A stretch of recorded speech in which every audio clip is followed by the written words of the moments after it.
kind of a crazy person post power rankings in the middle of July, right? The Crows aren't happy about it. So I want to do something that we can all agree on, and that's top 15 centers in the National Hockey League. Yeah, we're not going to agree on that either.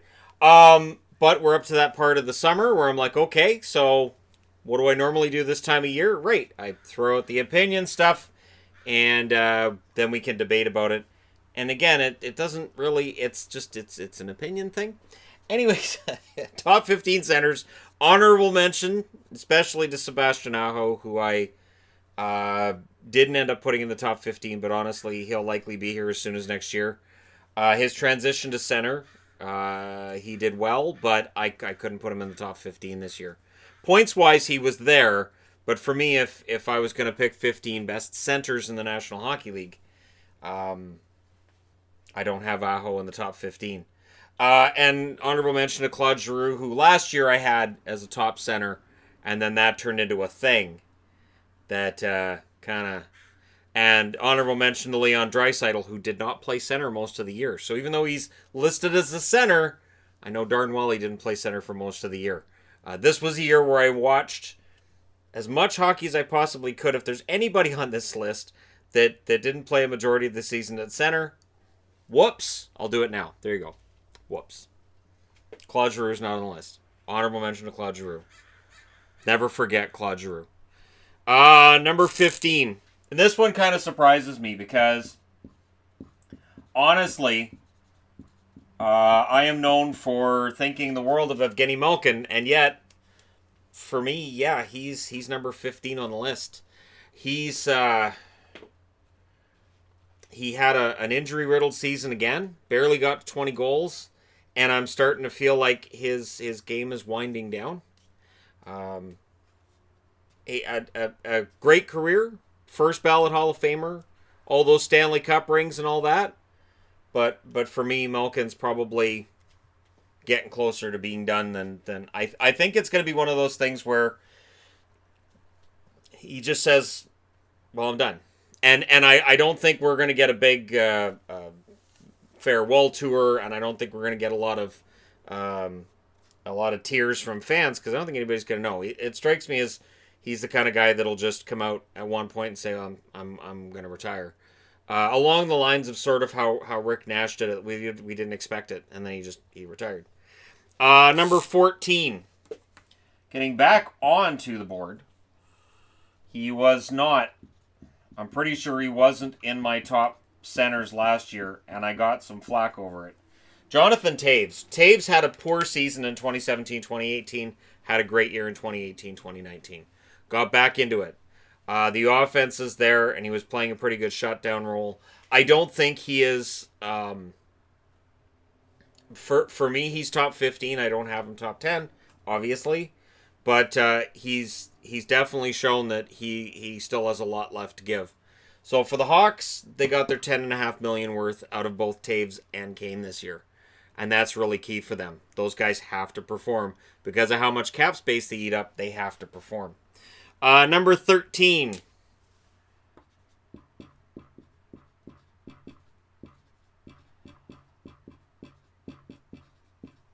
Washington Capitals center Nicholas Backstrom. And no, Kuznetsov's not on the board. Kuznetsov, honorable mention for him as well. I had to go with one or the other. I went with Backstrom. Even though Backstrom's point totals were a little bit lower than normal, as points per game have been dropping. And I do think that he's probably played his best years offensively. Still a pretty solid forward. And still, when you ask National Hockey League players who the most underrated players are, Backstrom's right in that list. So Backstrom definitely underrated. He's a guy, too, that, yeah, probably ends up in the Hall of Fame at some point. But for me right now, I have him at 13th on the centers list. And this is where the arguments can start already, because, I don't have Pettersson on the list either. He had a tremendous start to the season for Vancouver, and then it tailed off towards the end of the year. So I could not justify having him in the top 15. That's just not a thing. Number 12. And a lot of this has to do with the playoffs. And just, honestly, Ryan O'Reilly has impressed the bejeepers out of me. Sorry for the language and all. But he has. He's been really really good, and he helped them win the Stanley Cup. Obviously, gets the Conn Smythe. I can't not have him on the list. And for me, his season, while points wise, he's behind Taves. He was just fantastic for the Blues when they needed him to be. He stepped up. So while Brayden Schenn looked like he was probably the number one center, Ryan O'Reilly was their best center. You might expect Schenn, when you look at just their overall career numbers, you might expect Schenn to be that guy, but Ryan O'Reilly proved himself after that trade from Buffalo. Definitely played with a chip on his shoulder. If he can do it again, who knows? Maybe the Blues are repeating, and maybe next year when I do this list, he's up in the top 6. Number 11.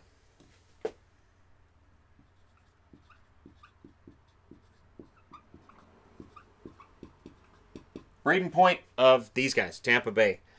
He is really, at a young age, become one of the better centers in the National Hockey League. The points are there. I do have some concerns about playoffs. I understand that Stamkos is going to get a lot of that flack, and yeah, Stamkos is on the list. But, Brayden Point, I want to see a dominant performance from him in the playoffs. And while I may be accused of forgetting him before that series between Tampa and Columbus, I did not forget him here. So, yeah, I've got him at 11th, and I think he can move up this list. It is really difficult. Once you get into the top 10, it gets really, really difficult. Number 10, going to Buffalo, and Jack Eichel. And I don't know the ceiling for Jack Eichel. It's pretty high, I think. I think that with Eichel, he's going to get compared to other guys on this list that are ahead of him. But when you look at what he's done for Buffalo, they haven't got to the playoffs yet, obviously, in his time. But you can't pin it on him. And his points per game are pretty solid.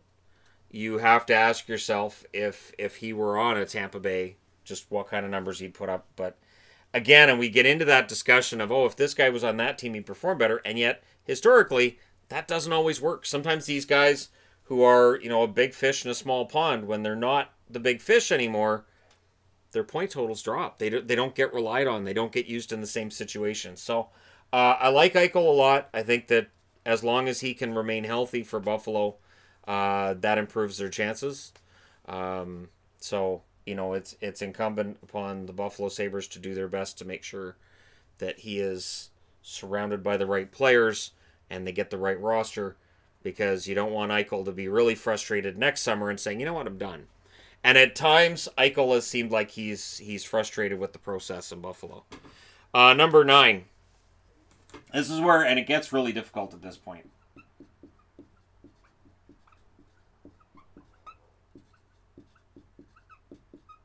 Florida's Aleksander Barkov. Barkov, absolutely, the guy's a monster. He's a beast out there, and he had 96 points this year. Offensively, the best season he's ever had. Defensively, he actually regressed a little bit. He wasn't quite the defensive force that he'd been in previous seasons. I think if his defensive numbers had been better, I think he would have been your Selke winner. But he wins the Lady Byng, and Barkov, I believe, will bounce back. I think his defensive game's going to pick up. Quenneville's arrived in town. That should help. And Barkov next year at this time, I could see him as high as 4th. I could. Number 8. And number 8 is at number 8 because health.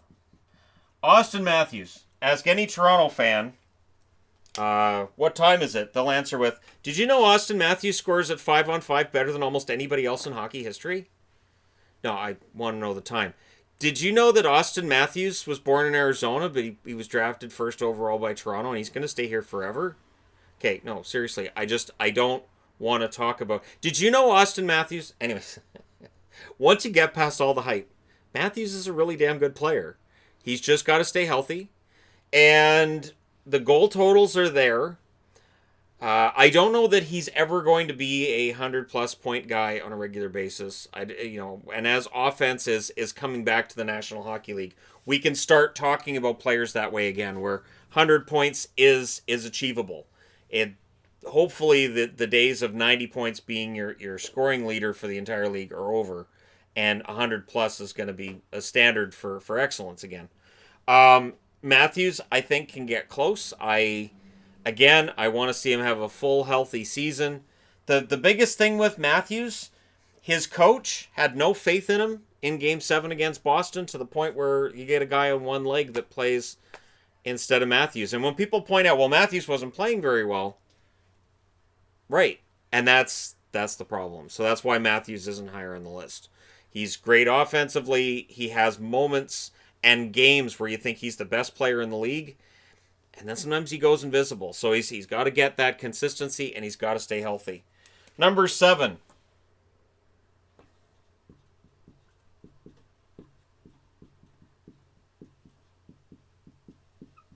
Mark Scheifele. The Winnipeg Jets. There's going to be a lot of doom and gloom, I think, about the Jets coming into this season. I don't think Mark Scheifele is going to be any part of that. And I don't think Blake Wheeler is either. Honestly, Scheifele and Wheeler are two offensive juggernauts for this team. Wheeler is over 30, so you got to think he could regress at some point. But Scheifele, there's no concern with that. Mark Scheifele is fantastic. And I think he has a 100-point season in him at some point as well. Consistent, hard worker, does a little bit of everything. I really can't say anything bad about Scheifele. Number 6.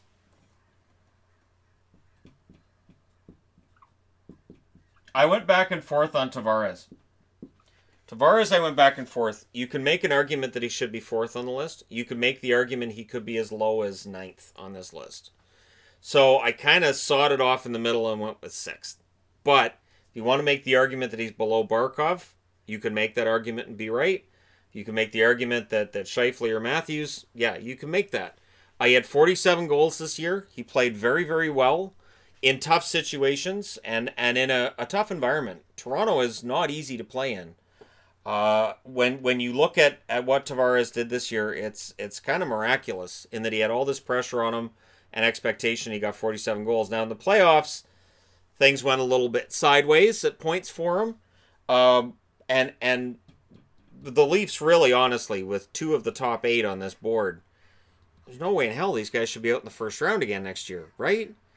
And yet, until these guys went around in the playoffs, that's your conversation. And this has to be the year. I would also point out how many of those series they've lost in the last 3 years did they have home ice advantage in? Because, yeah, no. So I think there's extra pressure on Toronto that even if they go into a series as the lower seed, the expectation is they're going to win and that they've choked if they don't. They've got to get the right mix, and that's elusive. You look at how long St. Louis waited for that first cup. You look at how long Washington waited, and then you factor in that Toronto, it's been since '67 for them as well. So it is tough to find that formula to win in the Stanley Cup playoffs. It does involve a little bit of puck luck, of which Toronto in the playoffs doesn't seem to have much of any. Number 5. So again, I at this point we're into guys I went back and forth on. And here's the thing. So I got Stamkos, also of Tampa Bay. That's why I'm wearing my Lightning jersey, at 5. So I got Stamkos and Point. You can make the argument that Point's a better center right now than Stamkos. I would argue that Stamkos had an amazing bounce-back season. I would also state that Stamkos had a really slow start to the season, and then he was a beast after that. Yes, in the playoffs, it's a problem. And in Game 7s, his numbers are not good. They didn't get to Game 7 against Columbus. They got swept, so that doesn't help. But Stamkos, for me, that's what keeps him out of the conversation as potentially being the greatest. Look, he had, 98 points this year? He had a really good year, especially considering that slow start. But there's still, for me, that playoff question mark is still out there. He has got to win a cup. And at this time next year, if Tampa doesn't do any better, don't be surprised if he's moved down and Point's moved up, because I think Point's that damn good. I have been a big fan of Brayden Point since they called him up as a rookie when Stamkos and others got injured, and he was awesome for them down the stretch. And I thought he just looked poised and he looked like a veteran, and I haven't seen anything from Point to state otherwise to this date and time. So next year I could see myself having him a lot higher on the board. Number 4.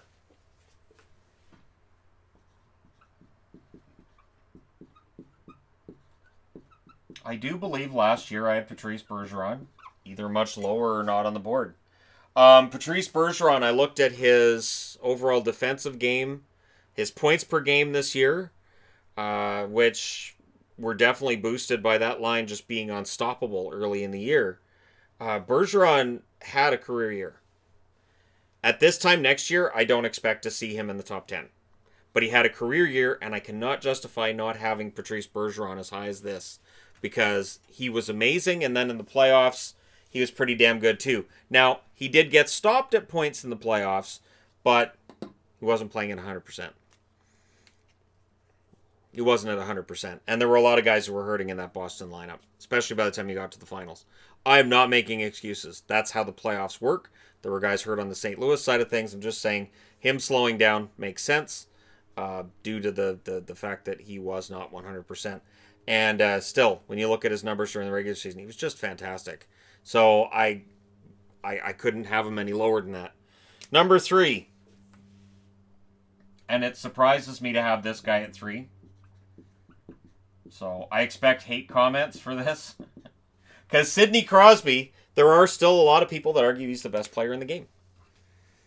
He's got 3 Stanley Cup rings. Look at all the points he's got. Even now, he's this fantastic scoring machine. And I'm not going to try to argue that those things are not true. But for me, Sidney Crosby has been passed by 2 different players. 2 different centers. And for my money, as far as I'm concerned, are ahead of Crosby.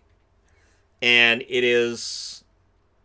it's strange to say, but I do think Crosby, I think we're going to see. I don't think he's ever going to get to the point where he's a 50-55 point a season guy. I think once his game dips, I think you'll see him step away from the game.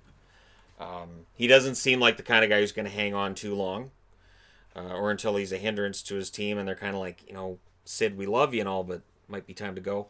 I don't see that happening with him. And yeah, I think the 2 guys that are ahead of them have just been fantastic the last couple of years. So number 2, oh, what a difference a couple of summers makes. Yeah, don't. Nathan MacKinnon.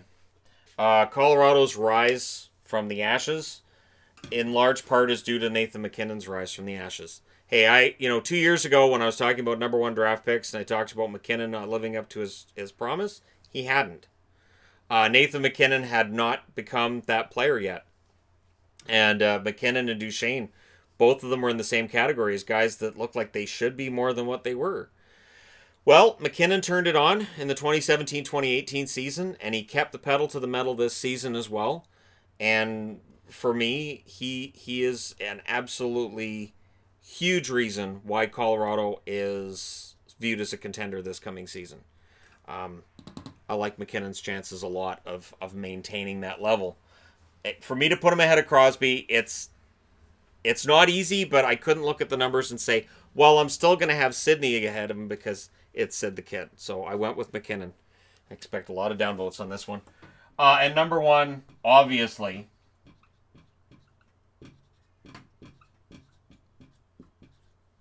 is Claude Giroux. It's Connor McDavid, of course. McDavid, and I know people, Oiler fans are salty about the fact that he didn't win awards this year and everybody's out to get him. I don't see it that way. I think he's just, he's in Edmonton, and it's going to be hard to win some awards in Edmonton, but he's going to get an Art Ross. I would think next season. Kucherov had an amazing year for Tampa. I don't think he replicates that. And I think McDavid, I think there's still more to give. I think McDavid's a 120-point guy. I think they need to fix his wings. I think that's been a big part of the problem. You got to give him scoring wingers, and then I think McDavid could hit 130 plus. So he's still coming into his own. I think he's the best player in the National Hockey League. I know there's a debate about that. I know there's people who are going to be salty that I got Crosby behind MacKinnon. And people who think Crosby's still the best player in the game. And it is an argument that can be had, and you can make that point and be completely right in it. For me, Right now it's Connor McDavid. Let me know your thoughts in the comment section below as always. Don't forget to hit like and subscribe if you're browsing your way through. You just happened upon this video. Thank you guys so much for watching. I'll talk to you again soon.